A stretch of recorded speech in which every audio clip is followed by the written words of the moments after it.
नमस्कार आपण समस्त को ओडिया रुचि ब्लॉग्स यूट्यूब चैनल को अनेक अनेक स्वागत। आज आम बनवा खूब सुंदर आउ टेस्टी रेसिपीटे से गैस उपर गोटे कड़े नहीं जाइए। कड़े गरम है से किसी सोरिष तेल तेल गरम हो सारापर किसी आलू को मुझे भाजी नहीं आलू आमर भल भाव फ्राए हो सारापर आम पुणी दबा से तेल तेल किसी गरम हो सारापर दबा कि चीनी चीनी आमर भल भाव रेड हो आसला।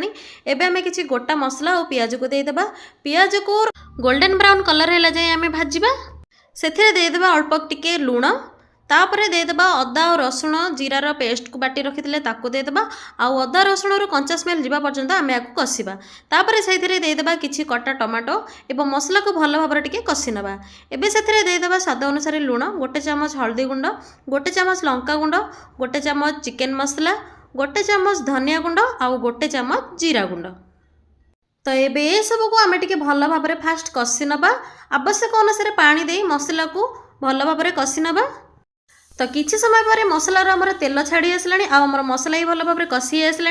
एबे आम चिकेन को मैरिनेशन करके रखी लुण और हलदी दे एबे ताकू पकेदबा आ मसला सह चिकेन को भल भाव टिके मिक्स करनबा।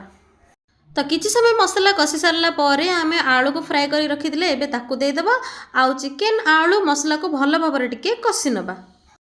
तो पुणी किछि समय पर आलू और चिकेन आमर भल भाव कषि आसला। एबे आम से दबा किछि गरम पानी एवं गरम पानी को देकी भल भाव टिके मिक्स करनबा एवं कड़ेर लिड को क्लोज करके चिकेन सिझला पर्यंत अपेक्षा।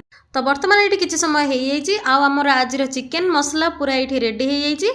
बर्तमान मुझे किछि दे देइछि गरम मसला लास्ट रे आम पकेदबा से किछि धनिया पत्र। तो आज जदि वीडियो आपण मानक पसंद आसला तेबे हमर चैनल को सब्सक्राइब कर दियंतु।